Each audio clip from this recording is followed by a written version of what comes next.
A Daughter of the Samurai. Chapter 16. Sailing Unknown Seas.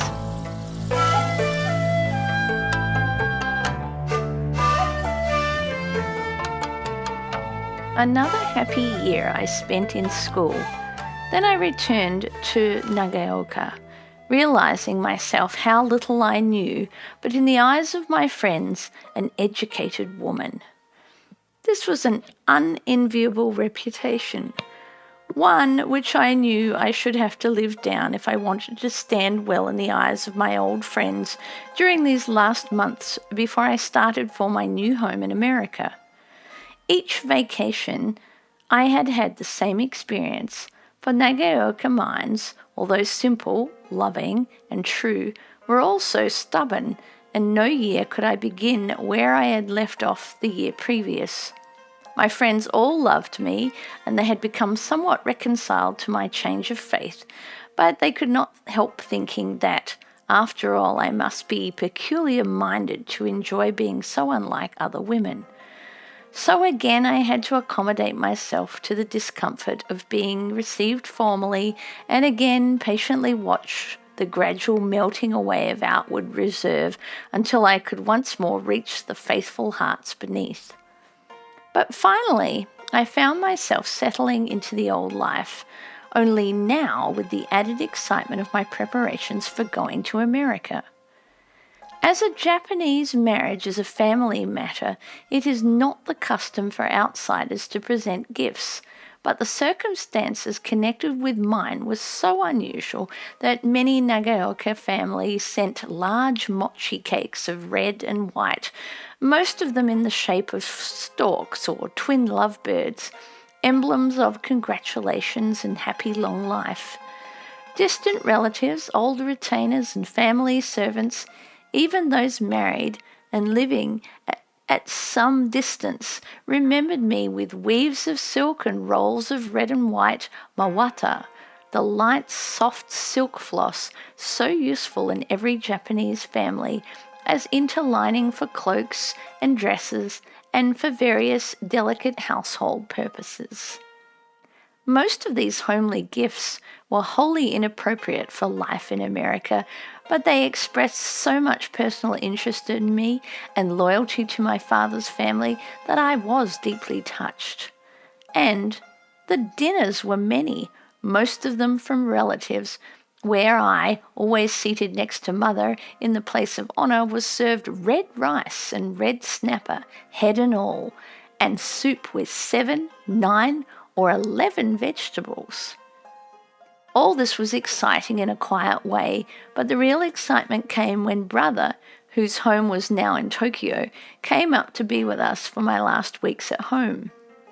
He brought a letter from Matsuo saying that a kind American lady, for the sake of a Japanese girl of my school in whom she was interested, had asked Matsuo to take me to her home when I arrived, and that we were to be married there. Mother read the letter with bowed head, and when she looked up I was astonished to see the shadow of tears in her eyes. Poor mother! Almost 6 years she had held deep in her heart the shadowy dread that had assailed her when we first heard of Matsuo's decision to remain in America. For it was absolutely without precedent in Japanese life that a bride should go to a husband who had no mother or elder sister to guide and instruct the young wife in her new duties. This message was like a whisper of welcome from the thoughtful heart of a stranger, and that the stranger was a woman brought to mother a feeling of safe, warm comfort. Lifting the letter to her forehead, she bowed in the ordinary form of expressing thanks, but said nothing, and not one of us realized that beneath her quiet manner a flood of grateful relief was sweeping away the anxiety of years. That night, as I passed her open door, I caught the fragrance of incense. The shrine was open, Matsuo's letter had been placed within, and before it the curling incense was carrying upward the deep thanks of my mother's heart. Brother watched some of the preparations for my departure with evident disapproval. "Those things are all right for a bride who is to live in Japan," he said, But all nonsense for Etsuko. What will she do with a long crest curtain and a doll festival set? Matsuo, being a merchant, will have to pay a big duty, and they're useless in America anyway. At first, Honourable Grandmother and Mother listened in silence, but one day Mother gently but firmly protested. "They may be useless," she said. "Of Etsuko's future I know nothing, but now she is a Japanese bride, going from her home to her husband. It is my duty to see that she goes as well prepared as possible according to the custom of her family. So it is decided." Brother grumbled, but it is the women in a Japanese family who decide all things in connection with the great interior. So the preparations went on according to rule. Mother, however, conceded some things to Brother's superior knowledge of America, and the rolls of silk and crepe brocade, which came arranged in the shape of stalks, pine trees, and the many beautiful emblems for happy life, were given to sisters and other relatives. And my doll festival set, which every girl takes with her to her husband's home, was left behind. The question of my personal trousseau was so important that a family council was called. Brother's ideas were positively startling. Most of the relatives were too honest to offer guessing suggestions, and none were well informed enough to make practical ones. Matters were in a rather puzzling and still undecided state when the Tokyo uncle, whose opinion the majority of the relatives looked upon with respect, sided with Brother in favour of the American costume. "Among European people," he said, "it is considered extreme discourtesy to expose the body. Even men whose liberty is, of course, greater than that of a woman have to wear high collars and stiff cuffs. The Japanese dress, being low in the neck and scanty of skirt, is improper for wear amongst the European people." Since most of my relatives knew almost nothing of foreign customs, my uncle's statement made a great impression. Mother looked very anxious, for this was a new aspect of the subject, but Honourable Grandmother's loyal heart was wounded and aroused. To her, Japan was the land of the gods, and the customs of its people ought not to be criticised. Very quietly, but with great dignity, she protested. "According to pictures," she said, "the pipe-shaped sleeves of the European costume lack grace. They are like the coats our workers wear. It grieves me to think a time has come when my posterity are willing to humiliate themselves to the level of humble workers." Honourable Grandmother being the most honoured one in the council, her opinions carried weight, and it was finally decided to prepare Japanese dress only, leaving my European clothes to be selected after I reached America. Brother had arranged that I should travel in the care of Mr. Holmes, an English tea merchant, a business friend of my uncle's, who, with his family, was returning to Europe by way of America. At last the day came when all arrangements were complete, all farewells said, and Brother and I had again started together on a trip to Tokyo. But by this time the puffing land steamer had, step by step, advanced over and through the mountains, and our former journey of 8 days was now reduced to 18 hours of jolting, rattling discomfort. We did not talk much, but sometimes at large stations we would get out for a few minutes of rest and change. At Takasaki, we had just returned to our seats after a brisk walk up and down the platform when Brother anxiously stuck his head out of the window.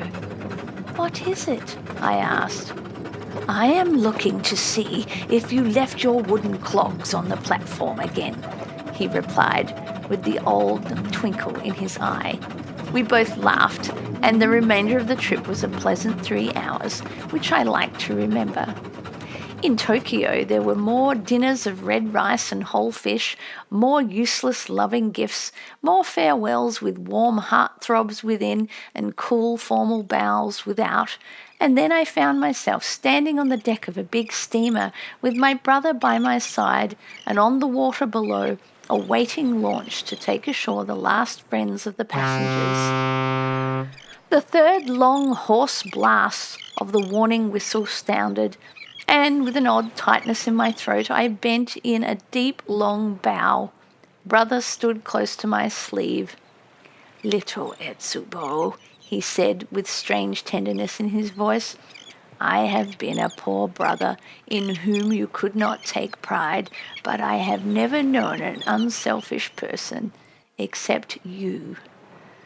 I saw his shadow bow, but when I lifted my head, he was in the crowd, pressing toward the ship's steps, his head held high and his laughing face lifted in a shouted farewell to Mr. Holmes. After the first few days, the voyage was pleasant, but Mrs. Holmes, who was not very strong, was ill most of the way over, and her maid was busy with care of the baby, so I spent much time on the deck alone, either gazing quietly out over the water or reading one of several Japanese magazines that had been given me just as I started. Mr. Holmes was most kind and attentive, but I was not used to men and was so silent that he, knowing Japanese people, must have understood, for after a few days he would see me comfortably settled in my deck chair and then go away, leaving his own chair next to mine vacant except for the plate or fruit or cup of tea which he would occasionally send to me. Because of my dress and the magazine, the passengers concluded that I could not understand English, and remarks about me or about Japanese were frequently made within my hearing by persons sitting next to me. They were not unkind, but it seemed discourteous to be listening to words not meant for my ears. So one morning I took an English book up to the deck with me and was reading it when a lady walking by paused. "I see you understand English," she said pleasantly, and remained for a little chat. She must have passed the news around, for after that I not only heard no more remarks about the quiet little Jap, but at various times several ladies stopped for short conversation. My place at the table was beside Mrs. Holmes. She rarely came, but I never felt alone, for the other passengers, seeming to feel responsible for the American lady's charge, were unceasingly kind in their attentions. Indeed, there was an atmosphere of free action and cheerful speech amongst the passengers that was as refreshing as the salty, breezy air. Everyone said "good morning" to everyone else, friends or strangers. No one seemed to care. One day I saw two well-dressed ladies greet each other with a merry "Hello, wonderful morning, isn't it? Let's take our constitutional together." And swinging into step, they marched off like a couple of soldier comrades. No bowing, no formal words, everything was free and cordial. This lack of formality was very surprising, but it was most interesting, and it held a certain charm. Of course, I watched the dresses of these foreign ladies with the greatest interest. My uncle's remarks regarding the low neck and the scanty skirt of Japanese dress had astonished and troubled me very much, and since I was the only Japanese woman on the ship, among some 50 or 60 American ladies, I felt responsible not to disgrace my nation. The Japanese dress is so made that it can be properly worn only when put on in one certain way, but I, inspired with a combination of girlish modesty and loyal patriotism, tried to pull the embroidered folds at the neck close up to my chin, and I remained seated as much as possible so my scanty skirt would not be noticed. The weather was unpleasant at the beginning of the voyage, and few ladies came on deck, but it was not long before the promenading commenced, and then I began to suspect that my uncle's opinion might not be wholly correct. But it was not until an evening entertainment where there was dancing that I entirely lost faith in his judgment. There the high collar and stiff cuffs of the gentleman were to be seen just as he had said, but I found that most of the ladies' dresses were neither high in the neck nor full in the skirt, and I saw many other things which mystified and shocked me.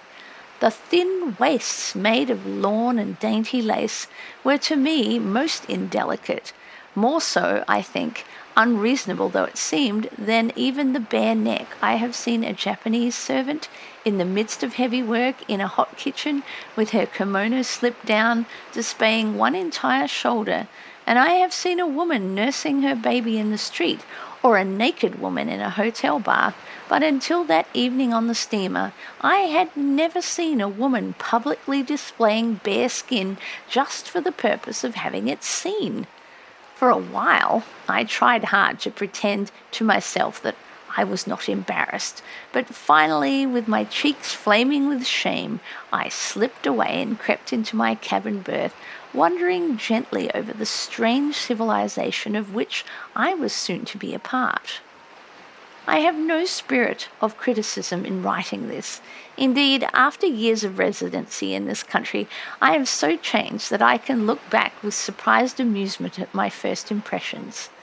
The customs of all countries are strange to untrained eyes, and one of the most interesting mysteries of my life here is my own gradual but inevitable mental evolution.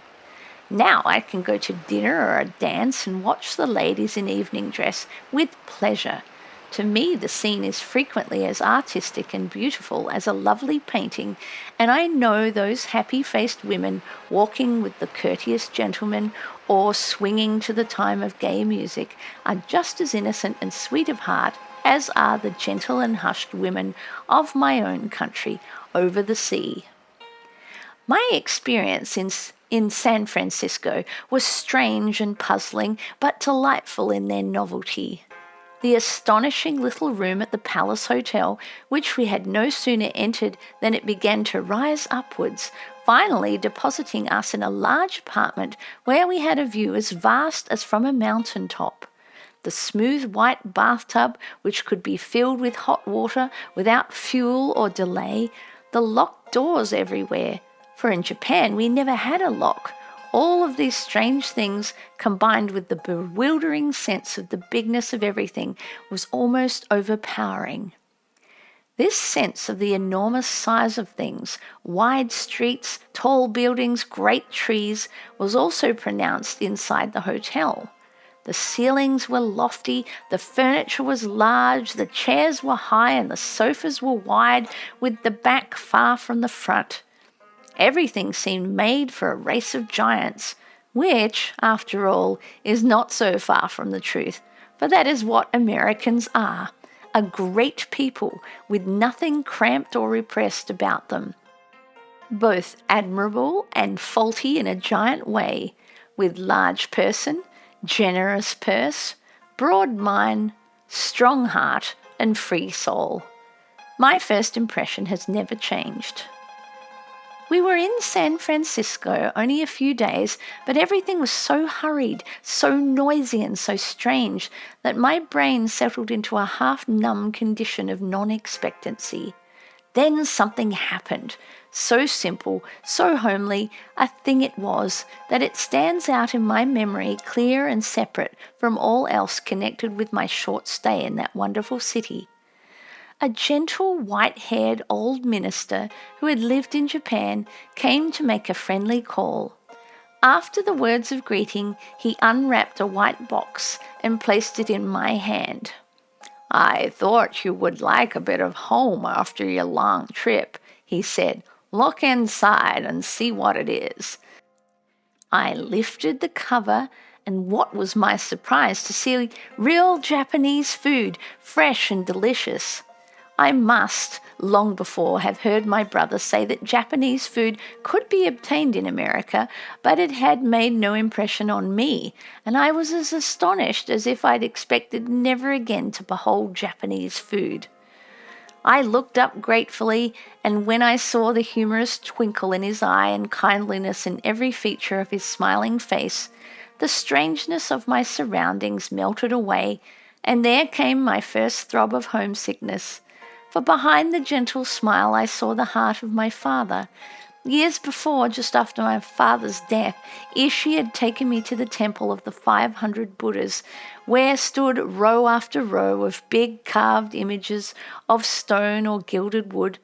Every face was gentle, calm, and peaceful, and my lonely little heart searched each one, hoping to find my father's, for he too was now a Buddha. I did not know then that a longing heart will recognize its own reflection in only a trifle, and when at last I saw a face, gentle, dignified, and with a kindly smile, I felt that it pictured my father's heart, and I was satisfied. Just so I saw my father in the face of the old man whose kind heart had prompted the homely gift.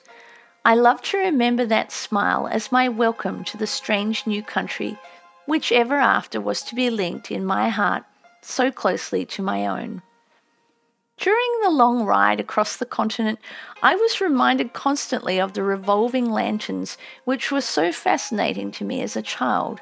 The rapidly changing views from the train were like the gay scenes of the lantern patterns that flitted by too quickly to permit of a clear image, their very vagueness being the secret of their charm. Mr. and Mrs. Holmes came as far as a large city near my future home, where they placed me in charge of a lady school teacher, a friend of Mrs. Holmes. Then they said goodbye and slipped out of my life, probably forever. But they left a memory of kindness and consideration which will remain with me always. When I was whirled into the dusky station of the city of my destination, I peered rather curiously from the car window.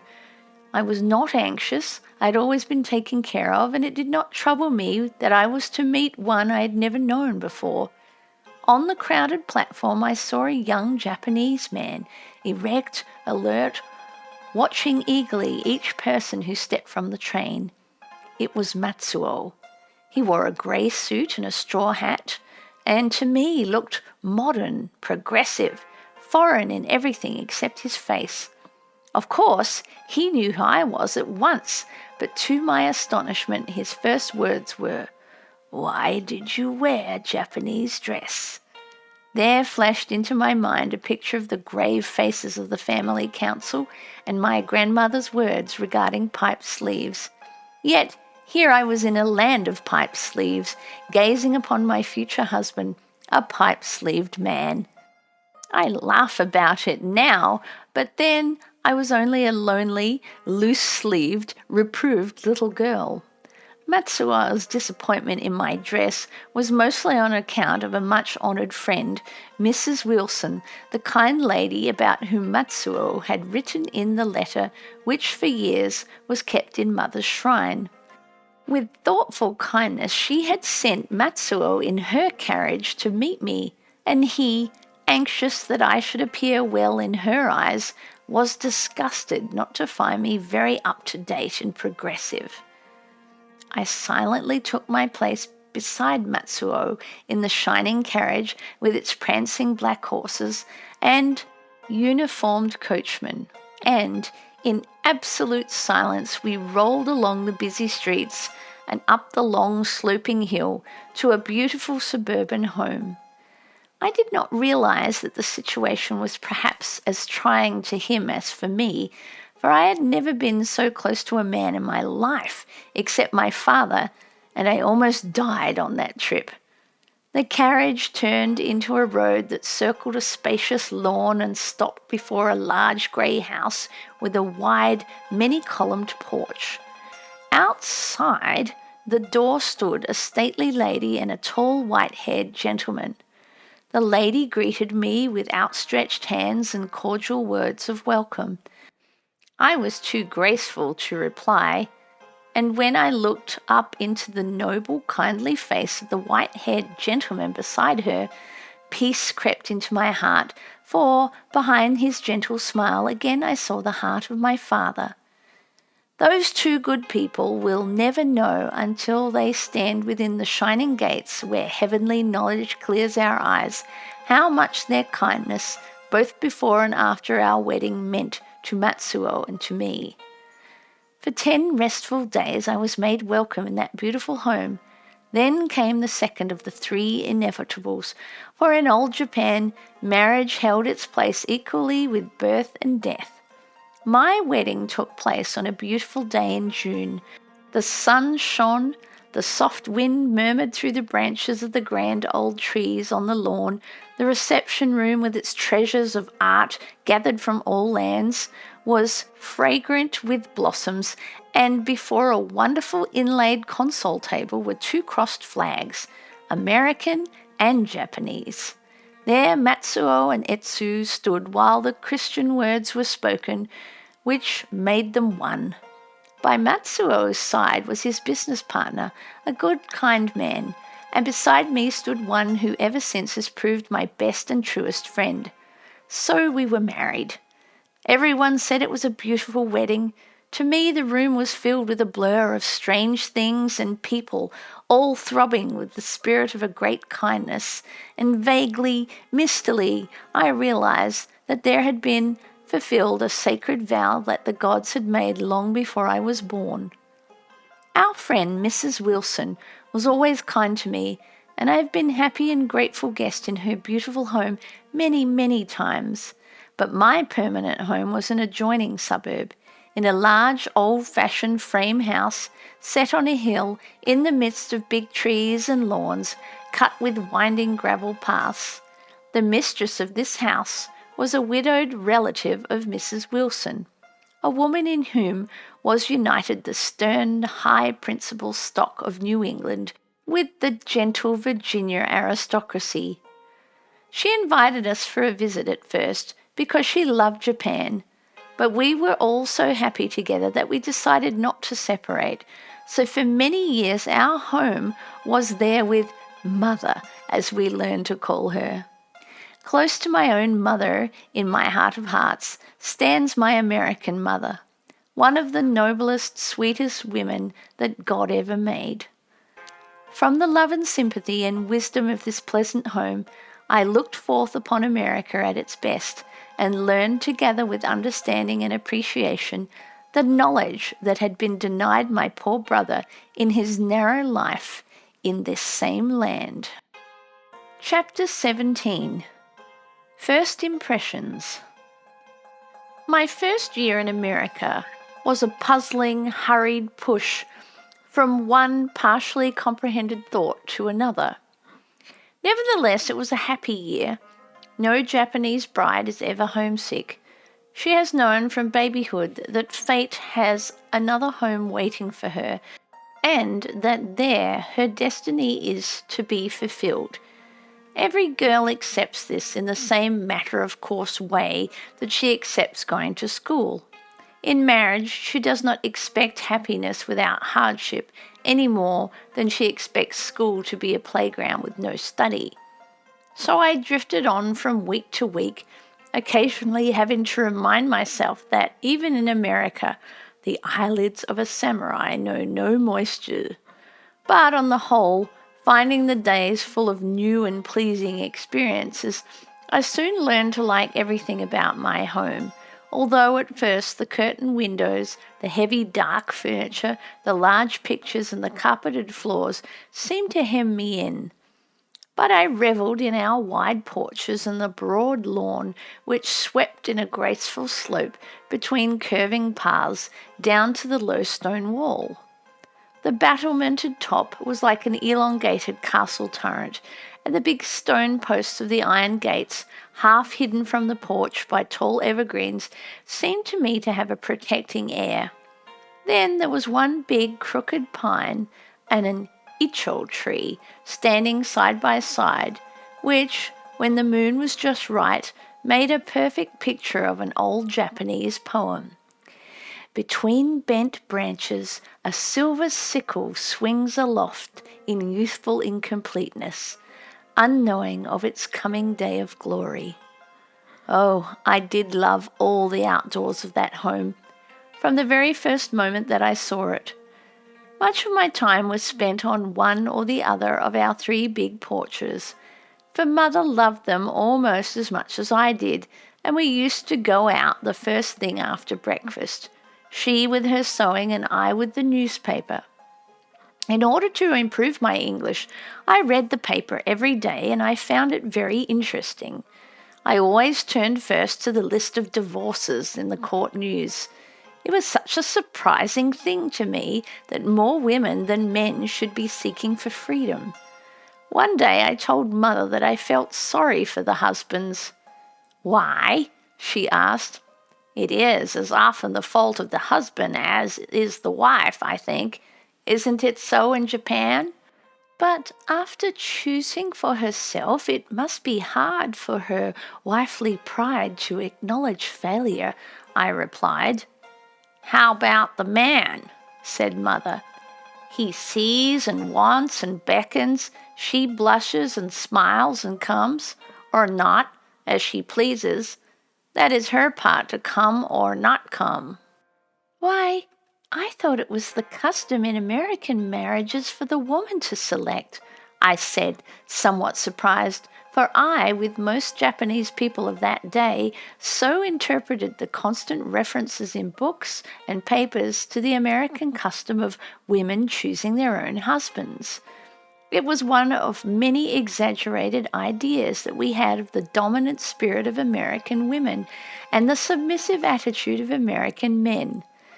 In the conversation that followed, I heard for the first time that in this country the custom is for the worded request always to come from the man. "It is like the folk tale that tells of the origin of our race," I said. "That sounds as if it might be more interesting than the court items in the newspaper," laughed Mother. "Suppose you tell me about it." "It's rather a long story from the beginning," I said, "but the important part is that a god and goddess named Izanagi and Izanami, our Adam and Eve, came from heaven on a floating bridge and formed the islands of Japan. Then they decided to remain and build themselves a home. So they went to the heavenly post for the ceremony of marriage.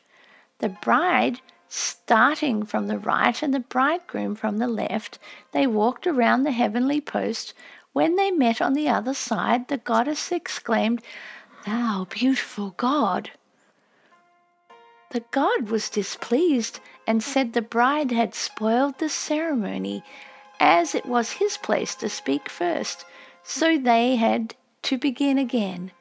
The goddess started again from the right of the heavenly post and the god from the left, but this time when they met, the goddess did not speak until she was spoken to. 'Thou beautiful goddess,' Izanagi said. 'Thou beautiful god,' replied Izanami. As this time the ceremony was properly performed, the husband and the wife built themselves a home, and from them came the nation of Japan. So it seems that Japanese and American marriages were originally not so unlike after all," said Mother. "One of the most surprising things in America to me was the difficult and often impossibility of my being able to do, as a wife, the very things for which I had been especially trained. Matsuo had come to this country when he was a boy in his teens and was as unfamiliar with many Japanese customs as I was with those of America. So, with no realization on his part of my problems, I had many puzzling experiences connected with wifely duty. Some of these were tragic and some amusing. At one time, for several evenings in succession, business detained Matsuo until a late hour. I was not well, and Mother objected to my sitting up to await his return. This troubled me greatly, for in Japan it's considered lazy and disgraceful for a wife to sleep while her husband is working. Night after night I lay with wide open eyes, wondering whom it was my duty to obey. My faraway mother who knew Japanese customs, or the honored new mother who was teaching me the ways of America? I had another puzzling time when mother was called away for a week by the death of a relative. Our maid, Clara, had heard Japan spoken of as the land of the cherry blossoms, and thinking to please me, she made a cherry pie one night for dinner. In Japan, cherry trees are cultivated for the blossoms only, just as roses are in America, and I had never seen cherry fruit, but the odour of the pie was delicious as it was placed before me to cut and serve. "What is that?" asked Matsuo. "Oh, cherry pie. It's too acid. I don't care for it." No Japanese bride is so disrespectful as to eat a dainty that her husband cannot enjoy, so I gave orders for that beautiful pie to be eaten in the kitchen. But my heart followed it, and no pie that I have ever seen since has seemed worthy to compare with that juicily delicious memory. Clara was always doing kind things for me, and one day I asked Matsuo what I could give her as a present. She said that in America money was always welcome, so I selected a new bill and, as we do in Japan, wrapped it in white paper and wrote on the outside, "This is cake."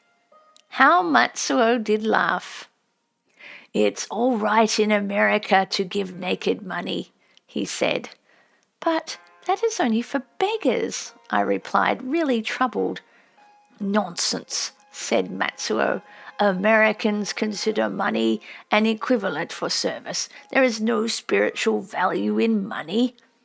I meditated a good deal over that, for to a Japanese the expression of thanks, however deceitful the form it takes, is a heartthrob. I liked our servants, but they were a never-ending surprise to me. Mother was kindness itself to the maid and to the man who worked on the place, but she had no vital interest in them, and they had no unselfish interest in us.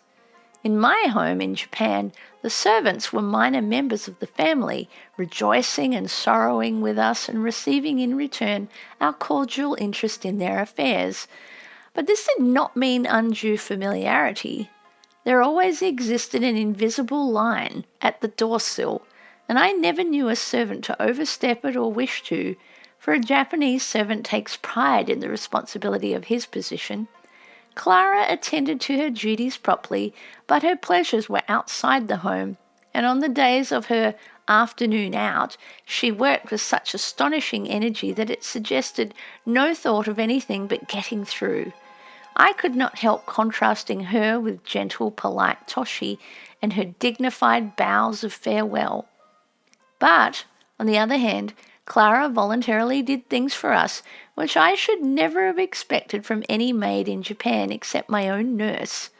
One day I cringed with a feeling akin to horror when I heard Matsuo carelessly call out, "Clara, won't you take these shoes to the kitchen porch for William to clean?" Such a request of a Japanese servant, other than the one whose duty it was to care for the sandals, would be considered an insult. But Clara picked up the shoes and carried them away, singing cheerily as she went. Life in America was very puzzling. All Japanese girls are trained in housework, so naturally I was much interested in watching how everything was done in my American home. Mother encouraged my curiosity, saying that the inquiring mind is one that learns, and Clara was always patient in explaining to that sweet Mrs. Sugimoto. I was interested in the kitchen most of all, but the things to work with were so heavy and were hung so high, and the shelves were so far up, that when I attempted to do anything, I found myself at a serious disadvantage. For the first time I sympathized with foreigners in Tokyo, who, it was said, frequently complained of the inconvenient littleness of everything. One of the schoolgirls used to tell us amusing tales about a foreign family to whom her father had rented his house. The man had to bow his head every time he passed through the doorway, and his wife thought it dreadful that the servant wanted to cut vegetables on a table 6 inches from the floor and to wash dishes without soap. All the schoolgirls thought that the woman must have a peculiar mind, for we understood that foreigners used soap, as we did a brand bag, for bathing only. But after seeing how lavishly Clara used boiling water and soap in the kitchen, I realized that it was a necessity because so much grease and oil are used in American cooking. Our Japanese food was mostly vegetables. For fish, we had special dishes and washed them with charcoal ashes. One Friday, which was our cleaning day, I went into my room and I was surprised to find Clara rubbing my bureau with an oiled cloth. "What are you doing, Clara?" I asked. "Oh, just cleaning up a bit, Miss Sugarmotor," she replied. To put something sticky on a thing to make it clean was incomprehensible, but when I examined my bureau later and found that it was dry and shiny and clean, I was still more surprised. None of the wood of Japanese houses, outside or in, was ever varnished, oiled, or painted, and nothing was ever put on furniture except lacquer to preserve or hot water to cleanse. Taki and Kin wiped the entire woodwork of the house every day with a cloth wrung out of hot water, and our porches were cleaned morning and evening by a servant who, stooping over and pushing a steaming pad of folded cloth before her, ran quickly back and forth from one end of the porch to the other, carefully following the line of the boards. The porches had gradually become so dark and polished that they reflected distinctly any person walking on them, and since they never were stepped on with outside shoes, they kept their satiny polish for years. I was always interested in housework, but an exciting interest came at the time of house cleaning, when I wandered from room to room, watching with amazement and delight while William and Clara worked. I had never dreamed that the heavy cloth which covered the floors, fitting so neatly into each corner and around the projections, was nailed down and could be lifted up in one immense piece and carried out to be cleaned. 2 men were required to do the work. Our floors in Japan were covered with mats that pushed together as tight as the pieces in a box of dominoes, but each mat was only 6 feet by 3 inside, and Gia could easily handle them alone. Matsuo and I had adjoining rooms, and when I went upstairs to see if the cloth had been taken from his floor also, I saw that the large mahogany closet, which I had supposed was a part of the house, had been pulled out bodily into the middle of the room. I was too surprised for words, and its back, and indeed the backs of all our beautiful furniture, was only rough boards, just such as I'd seen in Japan on a cart being taken to the shop of a carpenter. It was most astonishing. I had never before seen any furniture that was not planed and polished all over, inside, outside, top, bottom, and back. Mother explained that this American deceit originated in the practical idea of saving time and work. Thus I received my first insight into the labor problem. It was during house cleaning that Mother and I had our first heart-to-heart talk.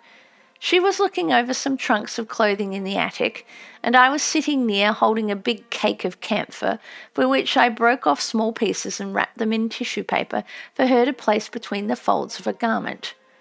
She was showing me an army coat, which her grandfather had won in the War of 1812. The open trunks, the disarranged clothing, the familiar odour of camphor in the air reminded me of the airing days at Holmes. I could see so well grandmother's room, where father and I always went to get away from the ropes of swaying garments and the confusion of busy servants brushing and folding. "What are you thinking of, Etsu?" asked Mother with a smile. "Your eyes look as though they were seeing things 5,000 miles away." "More than that," I answered, "for they are looking into a past before I was born." I leaned over and stroked the big collar of the old army coat on Mother's lap. In some way it seemed just then the nearest to my heart of anything in America.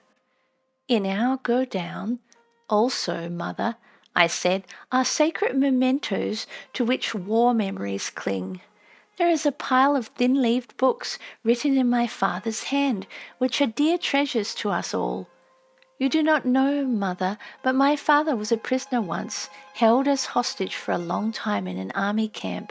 His surroundings were very different from what the world suggests here in America. The camp was located in a temple grove, and the part of the temple where the priests lived were given over to the officials and their high-ranked prisoner, and although Father was alone among enemies, he was treated as an honored guest. His faithful attendant was separated from him, but instead were youthful samurai who, with respectful attention, cared for every want. For recreation, they had trials in art, defencing, and various samurai sports. And sometimes, as was the social custom amongst samurai, they would spend hours together in a poem competition or in singing classic songs of old Japan. He had every physical comfort and mental recreation, but he was outside the world. Even his books were poems and prose of fine old literature which held no word of present life. At the close of each monotonous day, he would lay his head upon his pillow, and his restless mind would wonder. Had the imperialist army reached Etsuko? Who was in charge of Nagaoka Castle? What was the unknown fate of his retainers, or his son, or of his wife and daughters? There was a beautiful garden where he walked daily. Perhaps there were guards outside the gate. He did not know.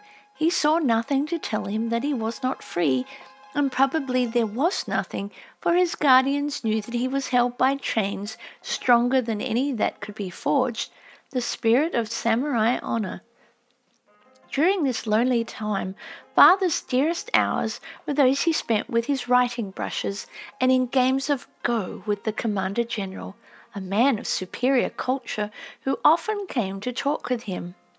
The two men had similar tastes and an equal sense of humour, differing only in that they were loyal to different masters, and those months together formed and sealed the friendship of a lifetime.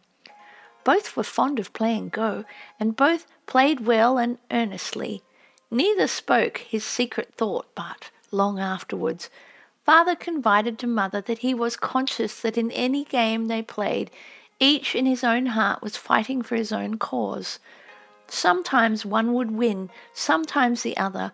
Oftener still there was a draw, but always the vanquished gravely congratulated the victor, and as gravely received his formal thanks and replied.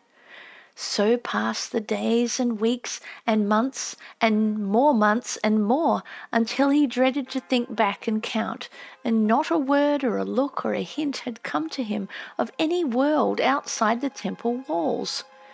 Late one beautiful spring afternoon, he was sitting quietly in his room overlooking the garden. A priestly chanting was faintly heard from distant rooms.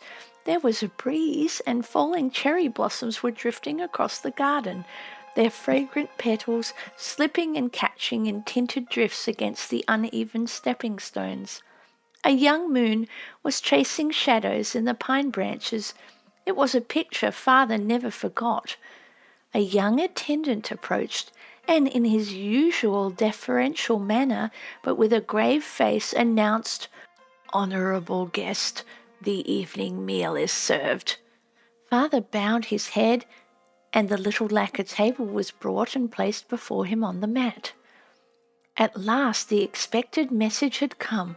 The rice bowl was on the right, the soup was on the left, the chopsticks were standing upright as if to place before a shrine, and the browned fish in the oval dish was without a head.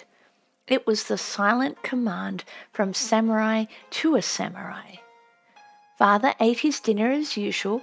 When the time came for his bath, the attendant was ready. His hair was washed, and the queue, no longer needed to bear the helmet's weight, was left unoiled and loose to be tied with a paper cord. He donned his white linen death robe, and over it placed the soft-tinted kamishimo of the samurai who goes to death. Then quietly he waited for the midnight hour. The Commander General entered and greeted him with the soldierly stiffness that hides deep feelings. "I come not as an official of the state," he said, "but as a friend, to ask you to honour me with a message." "I thank you deeply," Father replied, "for this and other kindness. I left my home to return no more. I give instructions then. I have no message." But he asked that the commander would care for his attendant, who, by father's death, would become a masterless man. The general assured him that this should be done, and also told him that his own highest retainer would be father's attendant to the last. Thanks were bowed and formal courtesies exchanged. Then these two men, who had grown to know and respect each other deeply, parted with no other word. It seemed cold to an American, but it was the samurai way, and each knew the other's heart. The hour came. Father held the highest rank of the 7 who waited for the midnight hour, so, first and alone, clothed in his death robe, and with the pride of centuries in his bearing, he walked towards the temple yard. As he entered the enclosure, the others on the opposite side, white-robed and silent, were waiting. One was a child with an attendant close behind.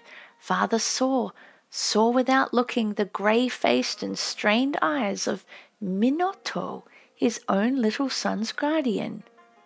The child made a motion ever so slight. It was scarcely more than a quiver. Minato clutched the boy's sleeves. Father strode on. The quiver passed by. The boy sat erect, his eyes looking straight forward. It was my brother. Oh, whatever he has been since in this new world so unfamiliar to him, there in his own world, the world which by inheritance and environment he understood, he was a samurai. My father took his place with a calm and dignified bearing, with his head upright and his eyes looking straight forward, unseeing. But in his heart, oh, why could not the God he did not know pity him? And I clutched the big collar of the old army coat and buried my coward face within its fold. For I had lost my samurai spirit. America had been too good to me, and part of me had died. I felt Mother's hand upon my shoulder, but I dare not lift my head and shame my father, for moisture was on the face of his unbrave daughter. Oh, my little girl, my dear little girl! But he did not die. He did not die. I lifted my head, but I did not wipe my tears. The war had ended and the new government had pardoned all political prisoners. I said, calm again. The decision was already known to the officials and the messengers were on their way, but until they came, the forms had to be carried out to the very end. Yes, I have known of things like that in the days when messages were carried by galloping horses and running men, said Mother sadly, and no one was to blame. If laws could be changed by unproved knowledge, the country would soon be guided by guesswork, and that would never do. That would never do. I looked at Mother in surprise, for with red cheeks and misty eyes she was clutching tight the army coat on her lap and looking straight at me. How close together are the countries of the world, she went on. Your old nurse was right, Etsu, when she said that the earth is flat and you are on the other side of the plate, not far away but out of sight. Then we both smiled, but Mother's lips were trembling. She put her arm around me gently, and I've loved Mother ever since. Another memory stone in my life was the day that I entered the club. Mother belonged to a literary society, the members of which studied about different countries and wrote essays. The meetings were held at the homes of the members, and early on the morning of that very day that it was Mother's turn to entertain, she received a message calling her to the city for a between-trains visit with a dear friend who was passing through the city on her way to a distant land. Mother would be back before the meeting was over, but I was dismayed to be left with the responsibility of arranging the rooms and receiving the guests. There is nothing for you to be worried about, said Matsuo, who was just starting to his business. I heard Mother tell William to bring more chairs from upstairs, and you have only to see that he places them like in a church. Clara knows how. But Mother meant to have flowers, and she said something about a little table for the president, and, oh, the piano has to be pushed back. Mother said so.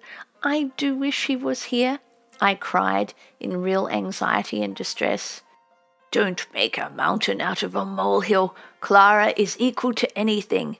And Matsuo ran across the lawn in response to the waving hand of a neighbour who was waiting in his buggy at the iron gates. I knew he was right, for Clara had cleaned the room the day before and everything really necessary had been done, but nevertheless I felt lost and helpless. In the midst of my hour of woe, I saw walking up the path around the lawn an old lady of the neighbourhood who sometimes came in for an informal chat with Mother. I ran out and welcomed her most cordially, eager to ask her advice. The piano is not in the way, she said. These rooms are large enough as they are. Even if everyone comes, you won't have to do a thing except put in more chairs. But, and she looked around the big double parlours with lace-curtained windows and the long mirror with the gilded frame, the rooms do look empty with the centre table taken out. Why don't you scatter about some of those Japanese trinkets that you have upstairs? They would add wonderfully to the general effect. As soon as she was gone, I brought down several Japanese things and placed them here and there about the room. Then I arranged a few iris blossoms in a vase according to the graceful but rigid rules of Japanese flower arrangement and stepped back to view the effect. From the flowers, my eyes went slowly around the room. I was disappointed. What was wrong? The Japanese articles were each one of rare workmanship, and the vase of blossoms was beautiful, but for some mysterious reason, Mother's parlours never before had looked so unattractive. Suddenly my eye fell on the little bronze incense burner, which had been given me in my childhood by one of the Toda children for my doll festival set. It looked oddly out of place on top of the American bookcase, and when, lifting my eyes, I saw above it an etching of a dancing fawn, I almost hysterically snatched it away.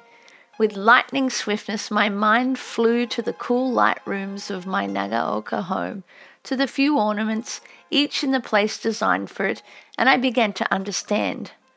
My Japanese treasures would be beautiful in their proper surroundings, but here they were neither beautiful themselves, nor did they add to the attractiveness of our stately rooms. They were only odd, grotesque curios. Hurriedly putting them away and removing my carefully arranged vase of iris to the kitchen, I ran to a field back of our carriage house and gathered an armful of daisies and feathery grasses. Soon I had all the vases in the house, regardless of their shape or hue, loosely filled with the fresh wild blossoms. The rooms looked beautiful, and they were in perfect harmony with the broad lawn outside, stretching in rolling waves of green down to the grey stone wall. West is west and east is east, I said, as I sank on a sofa with a sigh of relief. I think while I'm here, I'll forget the conventional standard of beauty, for only the charms of naturalness is suited to these big, free, home-like rooms of Mother's. End of Part 9.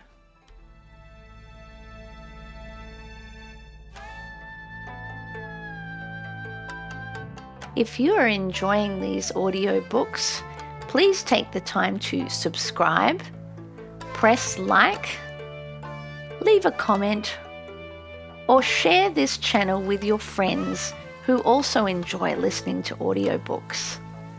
Thank you.